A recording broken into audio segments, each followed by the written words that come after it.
I'm really sorry. It's okay. Take your time and tell me slowly.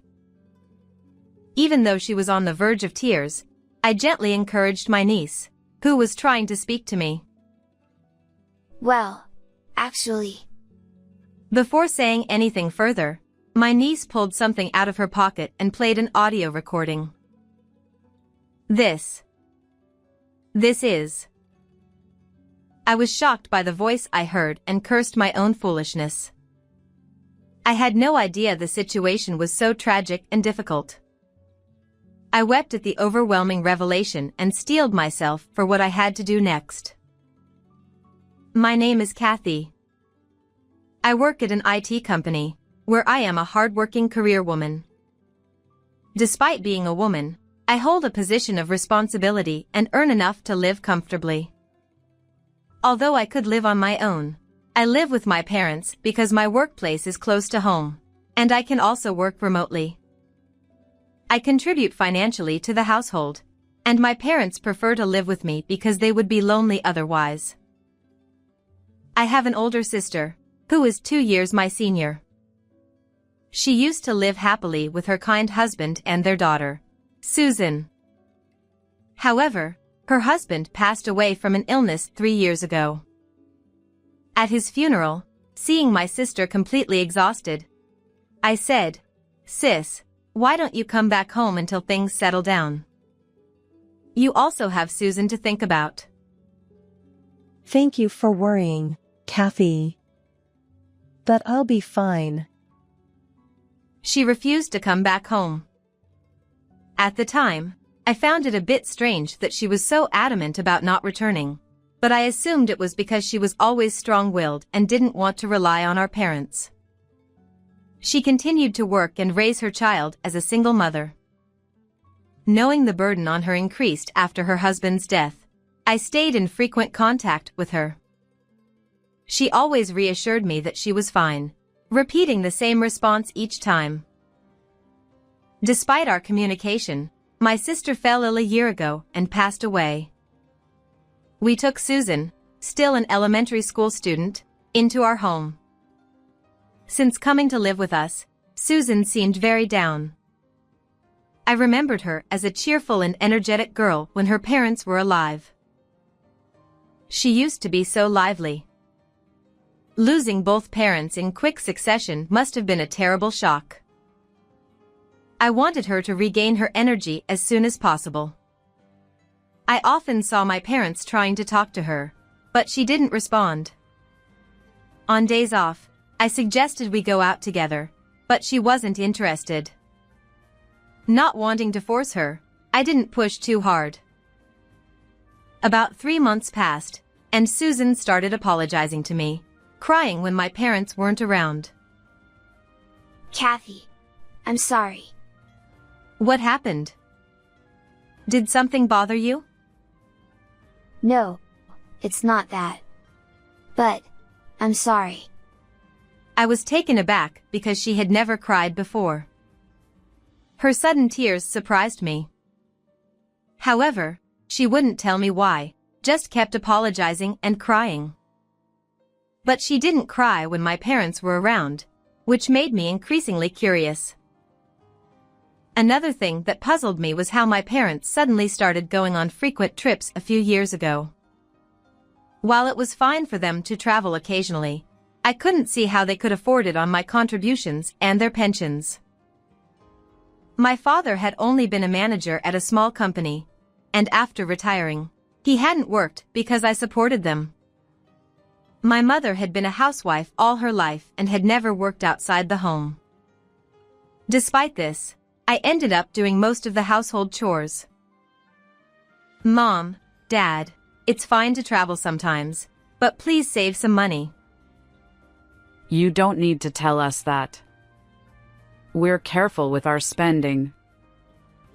I worked hard for you all these years. And we don't have much time left. Don't say things like that. Then let us enjoy ourselves. Stop meddling in our affairs. All right. I tried to gently suggest they save money, but they brushed it off, saying they had little time left, which left me exasperated. Whenever they went on resort trips, Susan seemed like she wanted to tell me something but never did. I decided not to push her to speak until she was ready. A few months later, my father approached me, looking quite pleased. Oh, Kathy. Yes? What's up? Your mother and I are going on a week-long overseas trip soon. What? An overseas trip? How can you afford it? I just told you to save money. We came into a bit of money. From where?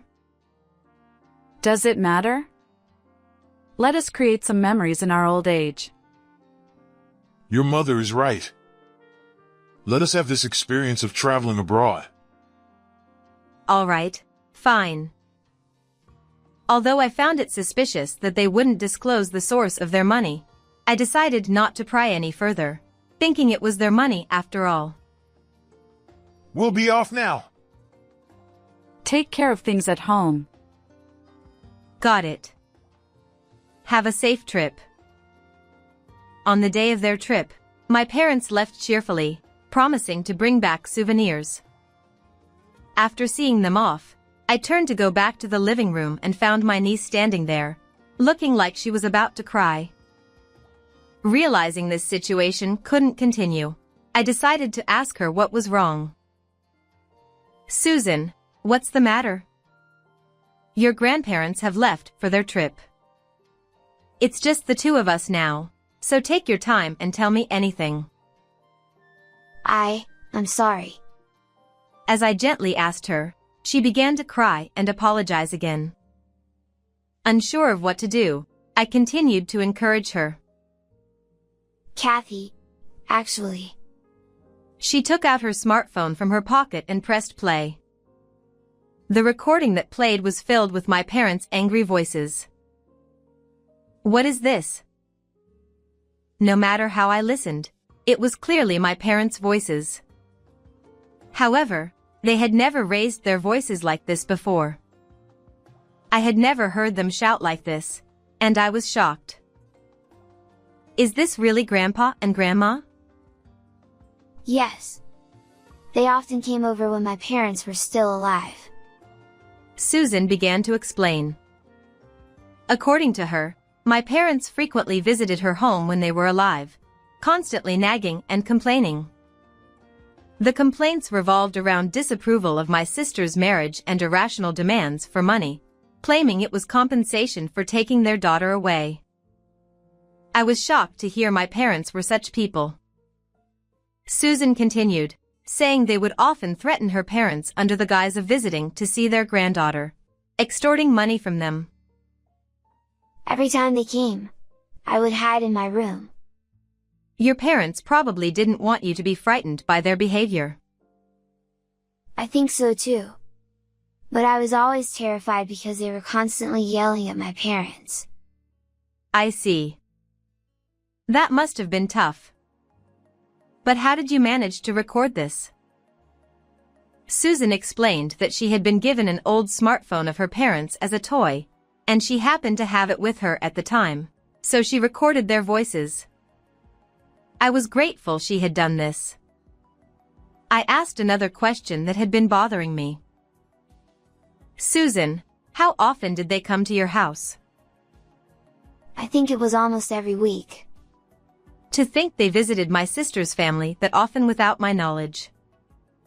Now that I thought about it, my sister and her husband had started to look more haggard every time I saw them.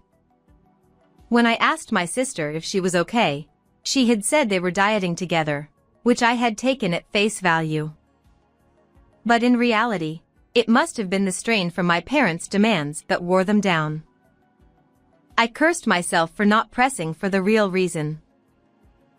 If I had noticed something was wrong sooner, this wouldn't have happened. I'm sorry for keeping it hidden. But I was scared of what Grandpa and Grandma might do if I told you.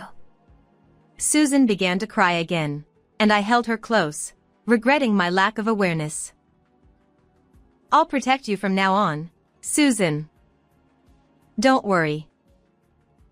But what if they do something to you too? Don't worry about me. I won't lose to them. Let's get back at them together, okay? Yes. If I'm with you, I'm not scared. Let me help. Seeing the determination in her eyes, I nodded. During the week my parents were away, we made preparations. I felt even stronger with Susan by my side, so I asked her more. I recalled how frugal my sister and her husband had been. My sister had once told me they rarely carried cash, preferring to use bank transfers. If they gave money to my parents, it must have been through transfers. There would surely be some trace left. I began searching the house and soon found what I was looking for. I knew it. For all their greed, they weren't careful. Finding this passbook was too easy. I examined my parents' bank passbook and confirmed the amounts that had been deposited while my sister and her husband were alive. They transferred this much every month? No wonder they lived so frugally. Gripping the passbook, I trembled with anger. I decided to take the passbook to a private investigator to uncover the full extent of my parents' dealings with my sister and her husband. A few days later, I was summoned to the office. Here is the investigation report. I took the report from the investigator and began to read. No way. According to the report, my brother-in-law had been borrowing money from financial institutions to pay my parents. As a result, he became mentally exhausted and fell ill, leading to his death. As I read through the report, my anger grew even more. It turned out that my sister had been working herself to death, trying to pay off my brother-in-law's debts and my parents' constant demands for money. Additionally, my parents had been treating my niece cruelly when I wasn't around, saying things like they were doing her a favor by letting her stay with them. Knowing this, I started to cry. How horrible. How could this have happened without me knowing? Furthermore, we discovered that your parents even took your brother-in-law's insurance money. You can't be serious. I reviewed the additional report. It confirmed that my parents had indeed taken my brother-in-law's insurance money. They must have used that money for their frequent trips. I thanked the lawyer and headed home. Until my parents returned from their overseas trip, my niece and I prepared our plan. Do you think we can do this? Don't worry. We still have time, so let's practice as much as we need. Okay. I'll do my best. We practiced our plan until Susan felt confident. A few days later, we were ready and waited for my parents' return. We had set up several cameras around the house to capture everything on video and audio as evidence. Of course, I had discussed this with my lawyer and received approval. We're home. Welcome back. Did you have fun? Yes, it was great. Where's Susan? We bought lots of souvenirs. Susan's doing her homework in her room. You must be tired from the trip, so why not rest for a bit? Yeah, that sounds good. How about some tea? All right, I'll make it. Shall I make it? No, I'll do it. I always make your father's tea. All right, understood. My parents returned home full of excitement. It was their first overseas trip, so they must have enjoyed it immensely. I listened to their travel stories for a while. Oh, sorry. I have to step out for a bit. I got a call from work. At this hour? It happens sometimes. I'll be back soon. Take care. Yes, I will. When I thought they had relaxed a bit, I excused myself, pretending to go to work. This was the signal for our plan. After leaving the house, I called Susan. Hey Susan, I've left the house. Got it? Susan kept our call connected as she went to my parents. Ah, welcome back. Oh, Susan. We brought back lots of souvenirs. Well, thank you. But I need to talk to you. What is it? Speak up. Following my father's words, Susan played the recorded audio she had. Hey, where did you get that? Susan, be a good girl and give that to me. My parents were visibly shocked and panicked by the recorded audio. I plan to let Kathy hear this. Susan, please don't do that. Do you know what will happen if you do that? But, this isn't right. We took you in when you had nowhere else to go, so you should listen to us. Yes, if it weren't for us, we wouldn't be getting any welfare benefits. Then why are you kind to Kathy? My parents became furious and started berating Susan. Despite being on the verge of tears, Susan continued in a trembling voice. We're nice to her because she brings money into the house. That's right. We're living off your father's pension now, so we don't have money. If Kathy leaves, we'll be in trouble. Exactly. As long as she's around, she'll always give us money when we need it. She's a convenient fool. That's awful. Hearing my parents' true feelings, I decided not to let Susan suffer anymore and headed back home. My anger, already at its peak, boiled over as I rushed into the living room. I heard everything. I burst through the door, raising my voice. Oh, what? Kathy? How long have you been here? What about work? I don't care about work. I heard what you really think about me. You see me as nothing more than a cash cow and a housekeeper. Of course. We're not working anymore. How else are we supposed to live on just a pension? That's right. We need your help to survive. They didn't deny it and instead shamelessly demanded money from me. The thought of staying in this house for their sake made me sick. If that's how you feel, I won't give you any more money. I'm taking Susan, and we're leaving. Don't ever contact us again. I won't allow it. How will we live without you? I know everything. I know you took money from my sister and brother-in-law. What are you talking about? Susan, did you? I'm sorry. I told Kathy everything. Exactly. We have all the evidence, so don't bother arguing. I told Susan to get her things, and she nodded and went to her room. Hey, are you serious, Kathy? You're joking, right?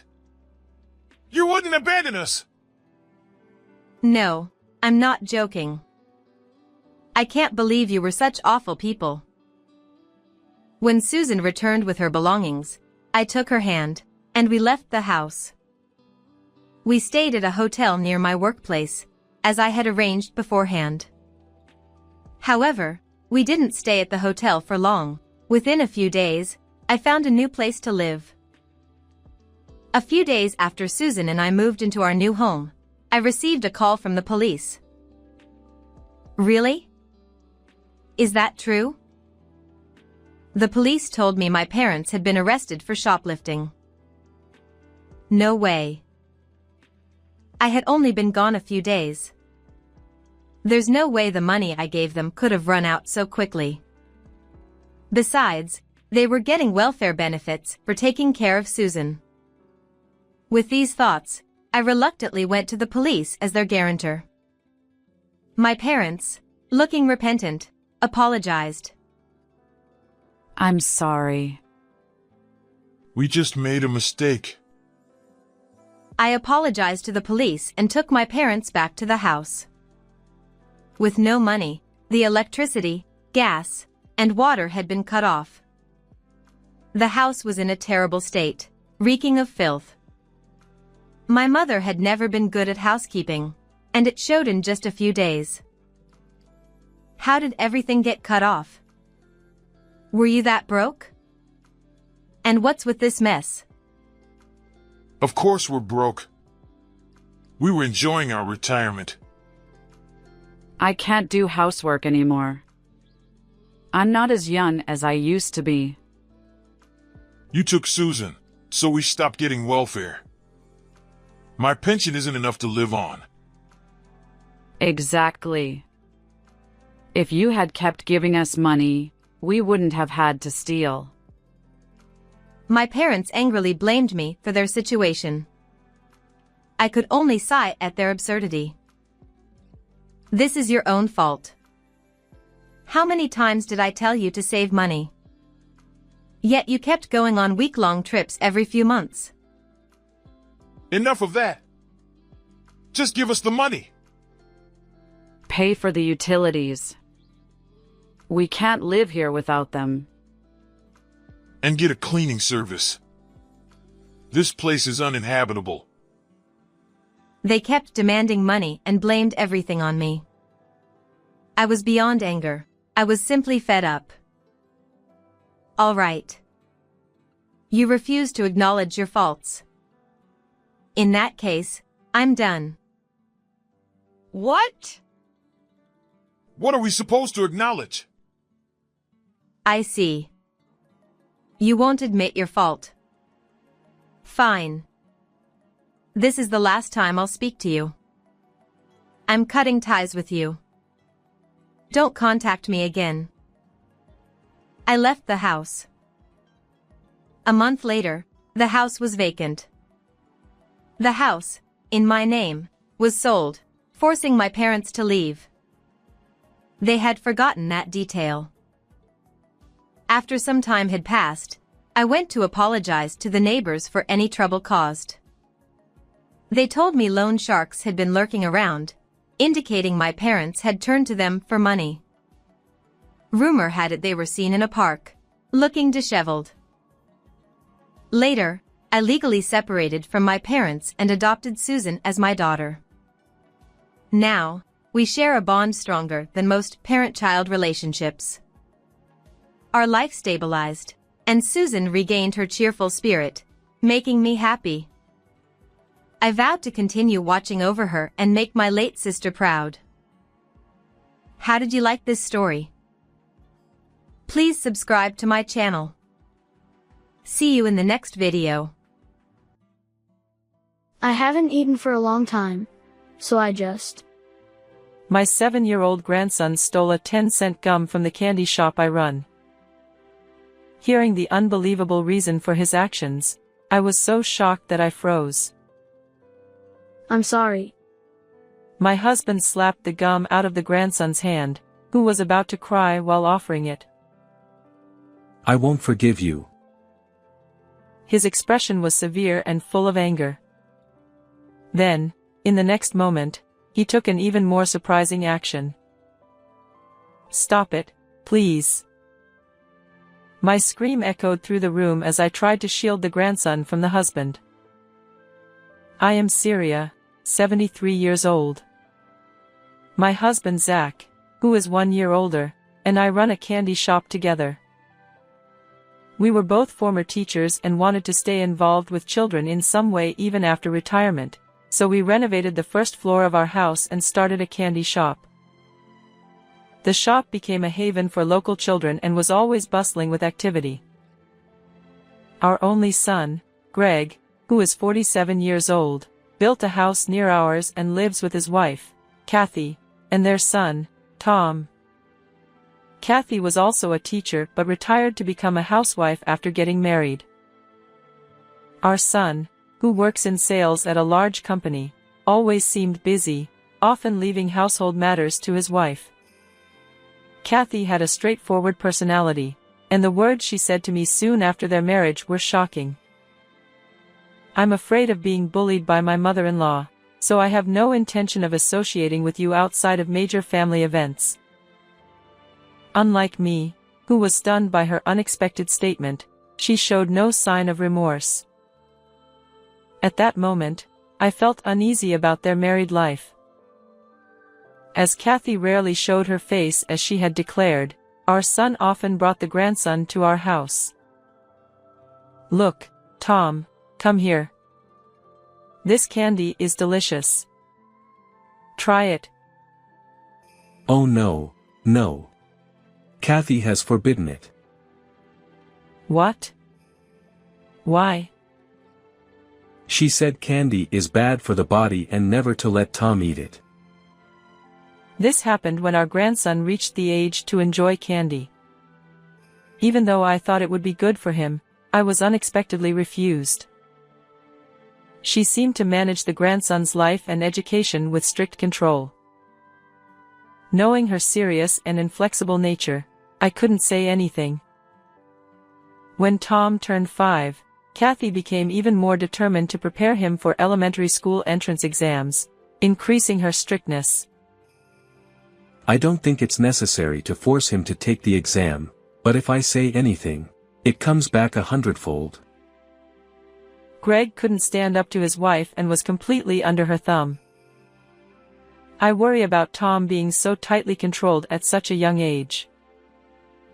Despite my worries, our grandson was always cheerful and excited about the candy in our shop when he visited.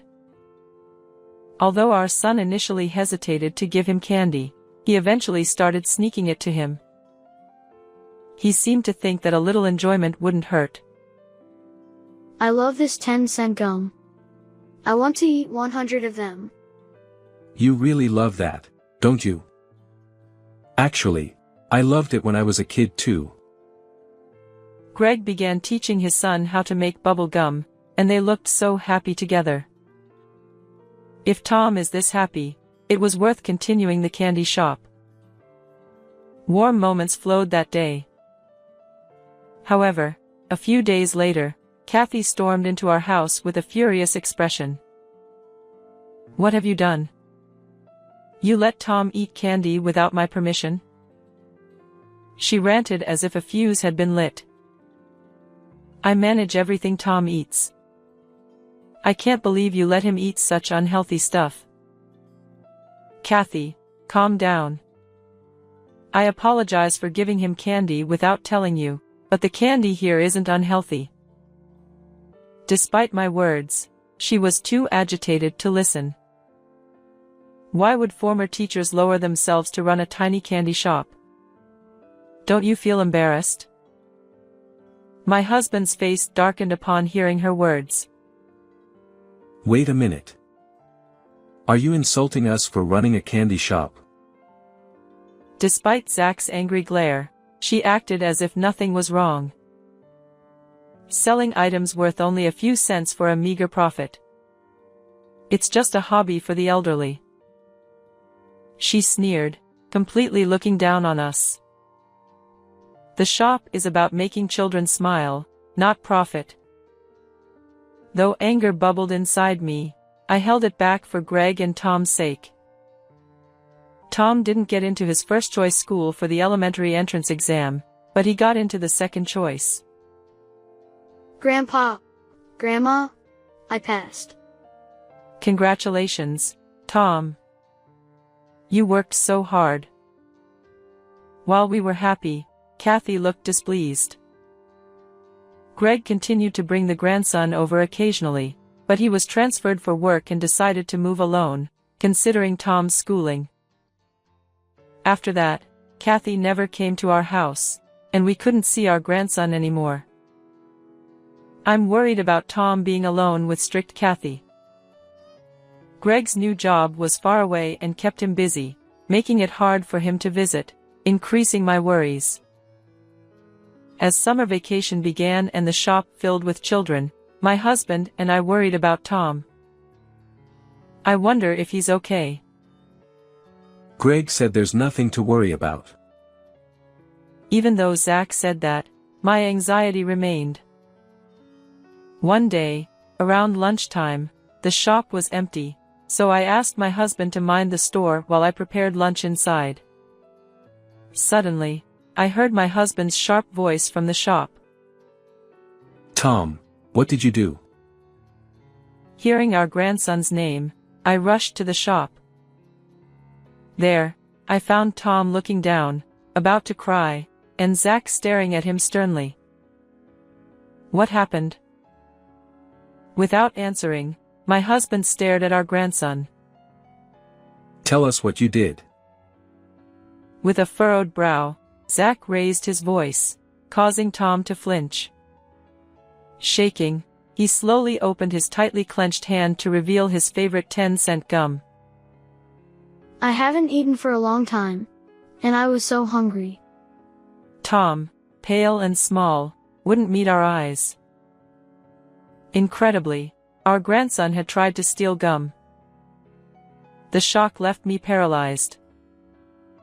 I don't believe you would do such a thing without reason. Can you tell us what happened? Hearing my words, tears welled up in his eyes, and he began to cry. I gently patted his back to calm him. Then, he revealed something even more shocking. Mom always makes me do 4th grade problems, but I'm only in 1st grade, so I can't. When I can't, she gets mad and won't let me eat. That's terrible. You can't solve problems for older kids. How can you eat then? He survived by eating school lunches, but with summer vacation, he hadn't eaten in 4 days. Mom always tells me to study and leaves. So I go to the park and drink lots of water to feel full. Unbelievably, Kathy locked the fridge to prevent him from getting food. Even worse, it seemed she turned off the water main, as there was no water available. In this heat, that's dangerous. Hearing this, my anger towards Kathy intensified. Grandpa, I'm sorry for stealing. After finishing his story, Tom tried to return the gum. I won't forgive this. Zach, with bloodshot eyes and a red face, slapped the gum from Tom's hand. Then he raised his hand towards Tom's head. Stop. To protect Tom, I instinctively raised my voice. I thought he would harm our grandson, but he didn't. First, let's have a good meal. You can have the gum afterward. Zach patted Tom's head gently, smiling warmly. His anger was directed at Kathy, not Tom. Relieved, Tom's stomach growled loudly. Seems you're hungrier now. Let's have lunch. I quickly made Tom's favorite omelet, and he ate to his heart's content. Grandma, your cooking was really delicious, but the 10-cent gum was yummy too. Oh my, it really is Tom's favorite, isn't it? Seeing my grandson completely recovered, I was relieved. But at the same time, recalling the detailed story he told me, anger began to boil within me. I can't forgive anyone for putting Tom through something like this. According to my grandson, Kathy often said she was going to see her friends and would be out until the morning. Leaving little Tom alone without giving him any food and going out at night is absolutely unacceptable. I decided to take action against such a daughter-in-law and devised a plan. A week later, I contacted Kathy and told her to bring Tom to the shop.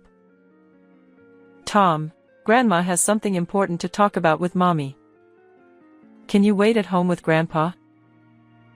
Okay. But, Mommy. Watching my sulking daughter-in-law's mood, my grandson went into the house. What do you want to talk about? Unlike you old folks, I'm busy. Kathy stood there with her arms crossed, looking irritated. I heard that you've been imposing unreasonable demands on Tom and denying him food when he can't meet them. There's no way his grades will improve with such methods. The moment I denied her way of doing things, her expression changed drastically. Tom couldn't get into his first-choice elementary school, so I'm making him study hard for his middle school exams. I'm just being a bit strict. Don't act like you know everything just because you used to be a teacher. Her face was frightening, with veins popping out on her temples as she glared sharply at me. And I'm making sure he eats properly. Tom's lying. A bit strict? You're going way too far. Holding back my urge to shout, I thrust my phone in front of her. On it, Kathy was seen scolding Tom for not solving problems, laughing that he wouldn't get any food, and locking the fridge before going out. What is this? Kathy was momentarily stunned but then started yelling back in anger. How dare you install hidden cameras in my house? That's illegal. She shouted, ignoring her own actions. Do you think I did this without permission? Greg allowed it. If he sees this, it's all over for you. Upon hearing about her cruel treatment from my grandson, I had immediately called my son and told him everything. We planned together to rescue Tom from his hellish life. Knowing his dire situation, I secretly fed him while Kathy was out. Unaware that her actions were being recorded, Kathy continued mistreating Tom. Please, Syria, don't show that footage to him. If we get divorced, it'll ruin Tom's future. Realizing she was caught red-handed, Kathy changed her attitude and begged me. But my anger towards her was too strong to hold back. Staying with you would be far worse for Tom's future. I'll show Greg all this footage. Seeing that pleading was futile, Kathy clicked her tongue and glared at me with hatred. This is why I hate stubborn old people. Hand over that phone. Thinking she could get rid of the evidence, she lunged at me. That's enough. My husband, who had come out to check on us, intervened just in time to protect me from Kathy. Shocked by her reckless behavior, I pressed on. And you often left Tom alone to stay out until morning. What exactly were you doing? Suspecting something, I had investigated and discovered that Kathy was having an affair. I had photographed her entering and leaving a hotel with her lover. When I confronted her with the photos, she turned red with anger instead of being embarrassed. So now you're playing detective? What a waste of your former teacher status. For my precious grandson, I don't need any titles. I'm ready to become a demon for Tom. Though momentarily taken aback by my firm stance, Kathy quickly regained her composure. I planned to stay married until Tom's school fees were paid, but now that I've been found out, there's no point. Showing no remorse, Kathy smirked at me.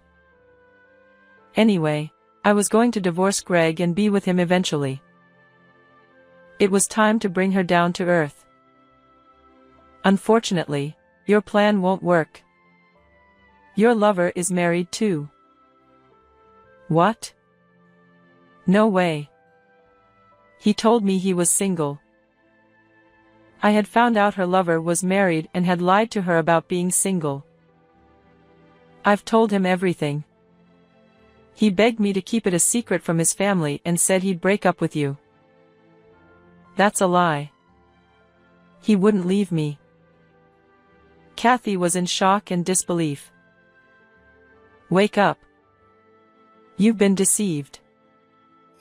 If I lose him, how will I go on? Kathy collapsed to her knees, stunned. I delivered the final blow.